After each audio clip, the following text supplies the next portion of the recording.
Guys, good morning. Nandito kami sa Narita Airport dito sa Japan. Kami ay pabalik na sa Manila. After 5 days vacation dito sa Japan, sa Osaka, Japan. Dito kami sa Narita Airport. Maaga kami guys kasi ang check-out namin sa aming tinitirahan is 11 o'clock. Kaya nag-check out na kami. And then so ang flight pa namin is mamaya pang gabi 7 o'clock. Kaya nandito kami para maghanap ng aming kakainan ng lunch. Anyway, may shopping center naman dito sa loob ng Narita Airport. At eto, nagtitingin-tingin na naman kami ng mabibili kung mayroon pang natitirang budget. Kaya guys, narito kami sa Narita Airport, Japan. Ayan. Para makatipid ng konti sa kain, tayo ay magmamakdo. Or ewan ko sa mga kasama ko kung makdo ang pagkakainan namin. Ayan.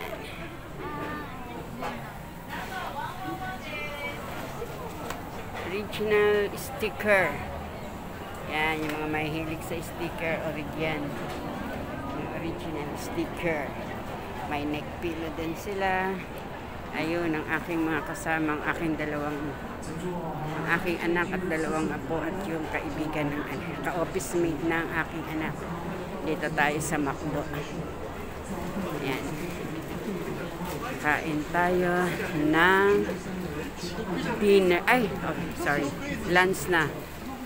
12:58 na dito sa Japan. Kaya kakainin namin ay lunch na. For lunch na kami aming kakainin. Marami naman rito pwedeng kainan. Kaya lang alam mo naman Pilipino loyal sa McDo. Dito guys, napapansin ko dito sa lahat ng kainan, pagkatapos mong kumain, ang iyong tray ay kailangan bitbitin at ilagay sa dapat kalagyan. Wala kang iiwanang pinagkainan dito sa ibabaw ng table mo kung saan ka kumain.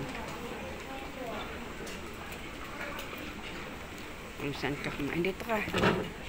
Ay.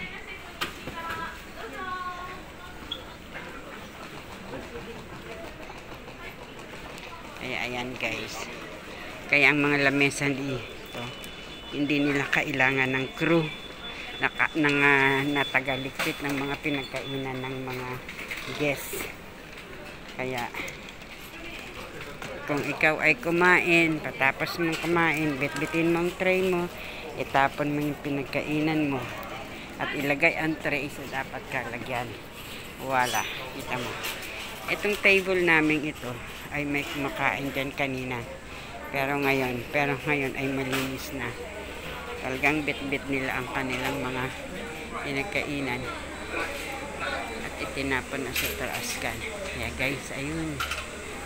Bandang doon ay mga bilihan ng mga anik or something.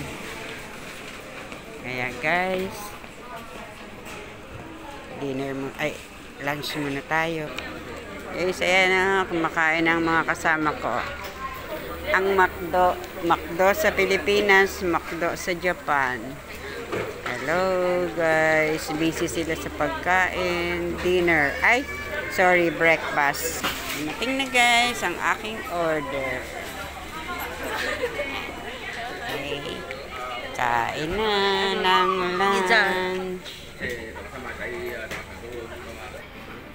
Guys, tapos na kami kumain ng aming lunch. Ngayon, maglilibot-libot muna kami dito dahil tiyak sarado pa ang check-in sa oras ng flight namin na 7 o'clock in the evening.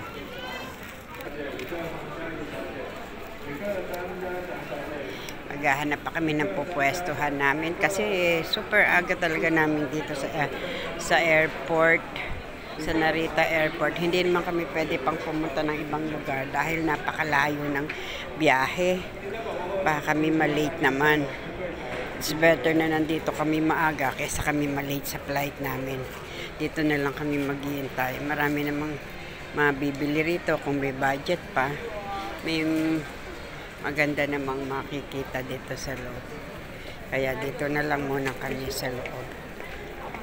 Hindi pa kami nag-check-in, hindi pa kami pumapasok talaga sa Narita Airport proper. Kaya ayan. Ayan, titingin kami ng bibili nilang sticker. Yan na. How much is this? Tingnan mo yung presyo. Ano? 1,430.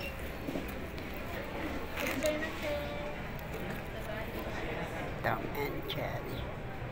Dito ba to? Okay, ang gaganda ng mga panabit, oh. Guys. Yan ang mga usong panabit ngayon. Keychain. Mga keychain ng mga maliliit na stuffed toy. Ayan. 1,400.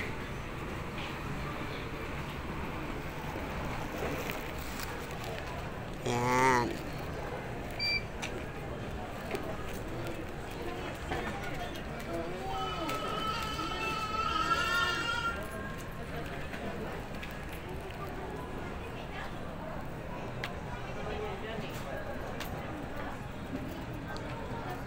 Okay na yung coins. Okay. Ayan guys, oh. May ano pa. May bilihan pa ng shoes dito, mga original. Ayan. Ayan guys.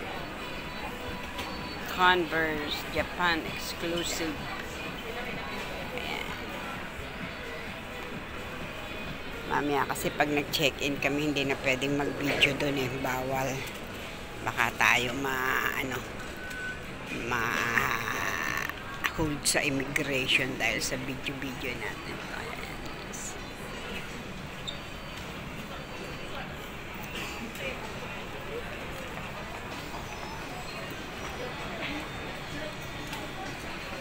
Okay.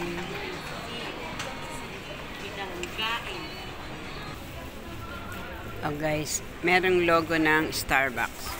100% may Starbucks dito. Ah, this one.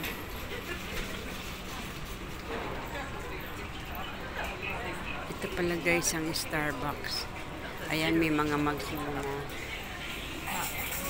May mga mug silang may masulat ng Japan. For Japan, Nagoya, Kobe, Narita. For collection.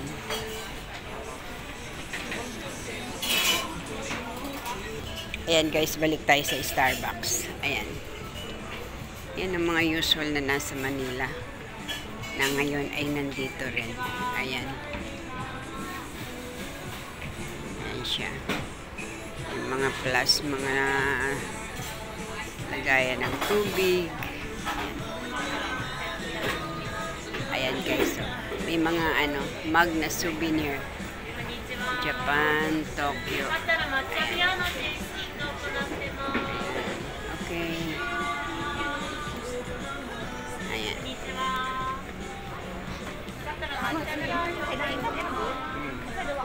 Starbucks. Mahirap guys kumuha. Baka tayo masita. Kaya, pasensya na sa video ko, sa mga videos ko. Ayan. Ayan tayo dito ng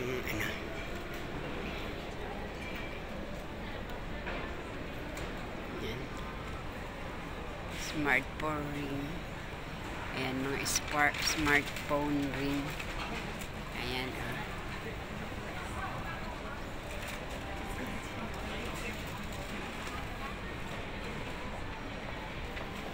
Iba-iba dito. Oh. Toy camera.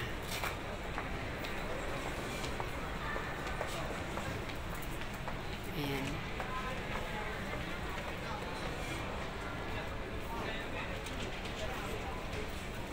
Ayan. Pang-stand ng cellphone ng camera.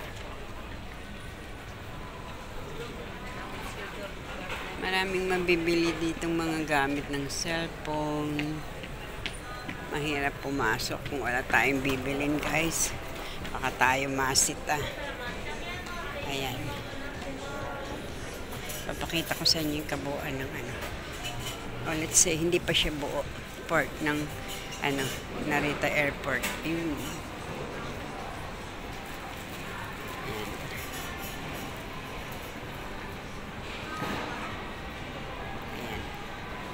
Ang airport, doon kami pupunta. Doon yata kami pupunta. Diyan yata kami pupunta para mag-check-in. Hindi ako sure. Kasi nagdedepende lang naman ako sa mga kasama ko eh. Kaya pasensya na guys kung hindi malinaw ang paliwanag ko sa inyo.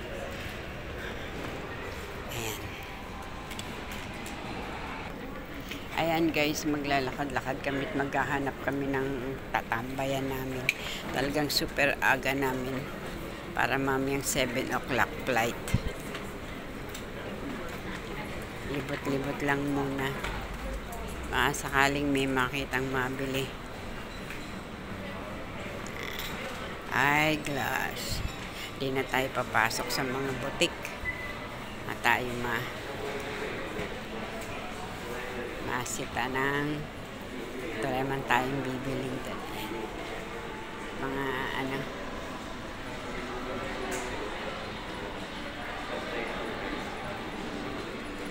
kapag lunch na kami sa McDo okay lang yan sa Pilipinong tulad natin.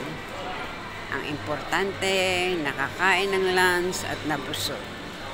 Mamaya na lang ulit hapon ang susunod na kain.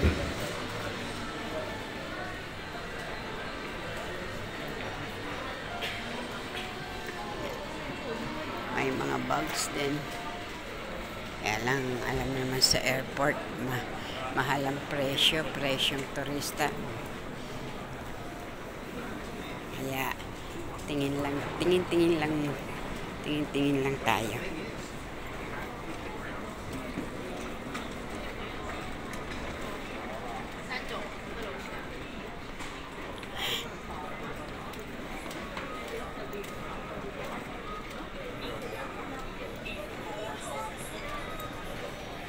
Ito mga electronics. Ayan.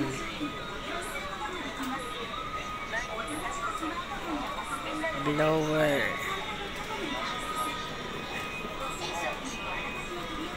Lahat yan dito sa loob ng ano, Narita Airport. It's been okay.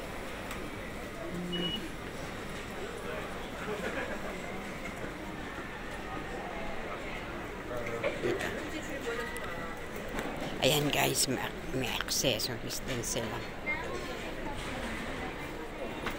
Mga accessories. Mga quartz stone.